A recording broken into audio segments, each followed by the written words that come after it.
Hi, this is Yan Wang. You guys can call me Philip, the team leader of yoyofriends, and today we're going to review the Lone Star Throws Freya. Now, Lone Star Throws, as you can hear the name, is definitely from Texas, and I am actually in Texas. I've been here for 13 years, so really nice. Really cool to have a company, in Texas, and they're actually making the yo-yo in Texas too.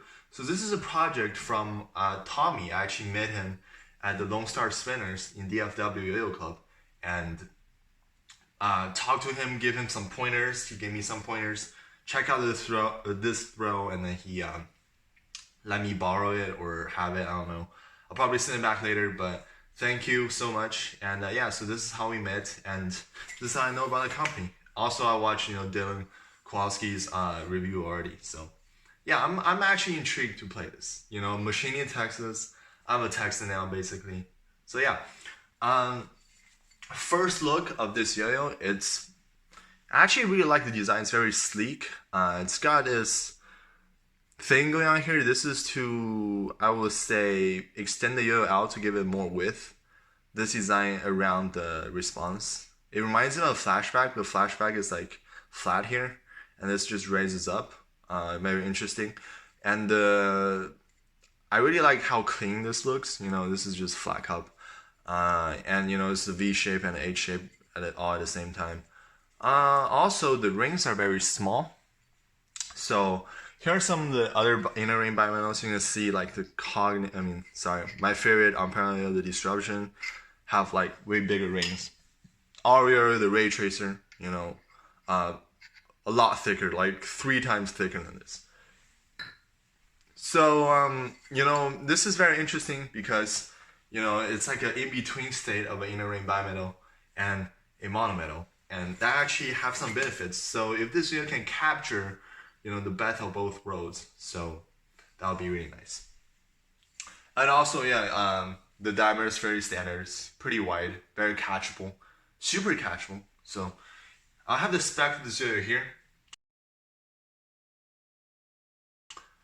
Okay, now the smoothness test. This is unfortunately like a 7 to 6 out of 10. It's not that smooth. You can hear my nails. Yeah, you can hear my nails. But I don't feel any vibe at all, in the string. So that's what matters the most sometimes. And also this is, I think, their first time machining a yo-yo. And yo-yos are not very easy to machine. They're super, super high tolerance to make it smooth.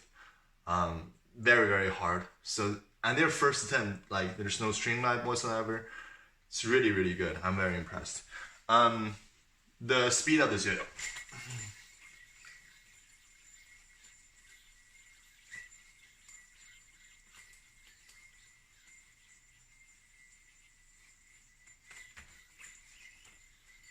Yeah, the speed of this yo-yo, I would say it's pretty fast. It's medium fast. It's definitely got that very nimble feeling of a monumental yo-yo, a well-made monumental yo-yo, and also have some little bit of a hint of a power of ring bimetal yo-yo. And the bigger the rings are, the harder it is to accelerate, unless the yo is super light, and especially inner rings, because the weight is not exactly on the outside; it's in the center, so it kind of reluctant to kick in the speed. So, but this inner ring is so small that it's like a supercharger instead of a turbo. There's no lag. It's just zoom. It just goes. So speed wise, it's very good. Okay, so power on this yo-yo is, somewhat of an in-between state of a inner ring yo-yo and a monumental yo-yo. I would say this is, more powerful than 95% of the monumental yo-yo I've tried. But like against some of the other inner rings is not as powerful, but there's still plenty of power you can do 1-minute combos. For example, it's not as powerful as the Cognition. I think it's borderline brick. Disruption or like the Ray Tracers are not as powerful, but it's definitely got that very nice monumental feeling compared to those 3 other yo-yos. Okay. Stability on this yo-yo is very good. I don't have any trouble doing it in the vertical plane. I haven't tried in the horizontal plane yet, but so far, vertical plane, I have no trouble. It's yeah, I mean, I am shredding through tricks. If I push it like really fast, I can sense a tiny bit of instability, but I say it's holding out pretty well. So stability, it's up there like a inner ring bimetal. So it's got best of both worlds going on here. Stability is definitely up there. Flowiness of this video is actually pretty flowy. I kind of know it will be because of this is a 10mm axle. So and this doesn't feel like a brick. So when that happens, 10mm axle and the cup is flat, that means there's a lot of center weight. And center weight definitely adds characteristic to a yo-yo instead of it being, a just pure competition boring throw like the drop here. So yeah, it's pretty good there in the floatiness. Floatiness also have some, like I said again, the center weight, there it is. Just adding some floatiness and floatiness there. Not as like super present like the ray tracer, but it's definitely there. And the speed actually just adds a little bit of a uniqueness about it. So that's really nice. Okay, so now the horizontal. This is like the first time me trying this, so let me see. Okay, interesting. Okay, so horizontal is very good, but it plays like a monometal in the horizontal plane.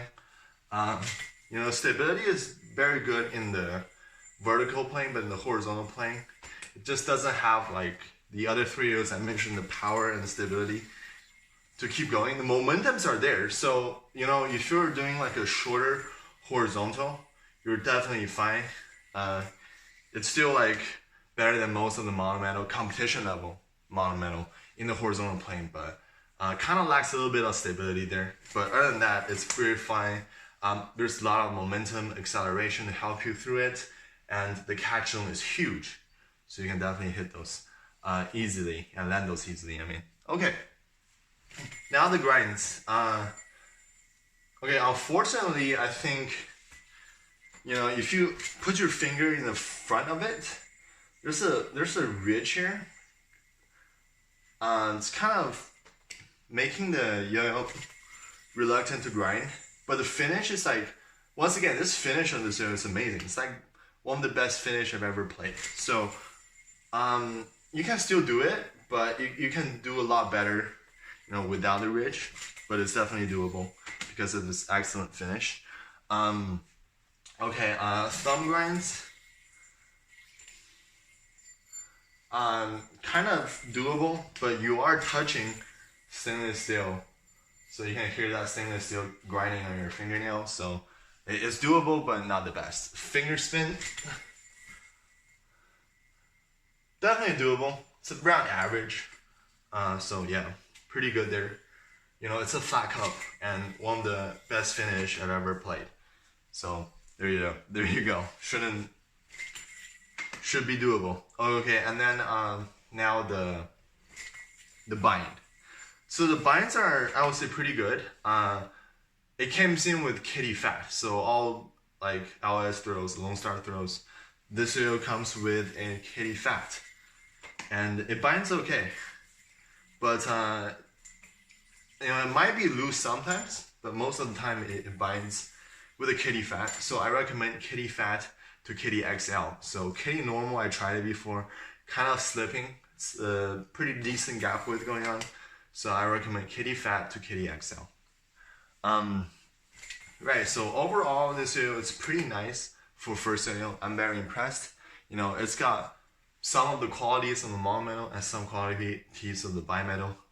And I think this is only $75, so it's very, very, very reasonably priced. And I'm biased with Texas, right? I'm in Texas for 13 years now, like I said before, and I'm just really happy that we have a company now in Texas to machine this video. So if you want something, come out of Texas, my second hometown, and you want something that's USA machine, and you have something that plays pretty unique because it's like an in-between state of a monometal and a bimetal. It's got some of the power and stability, and it's got like both characteristic, little bit of both. definitely check out the Freya, by Lone Star Throws. So that is my review on this. Next time, I don't know what to do, and blah, blah, blah. All right, see you guys.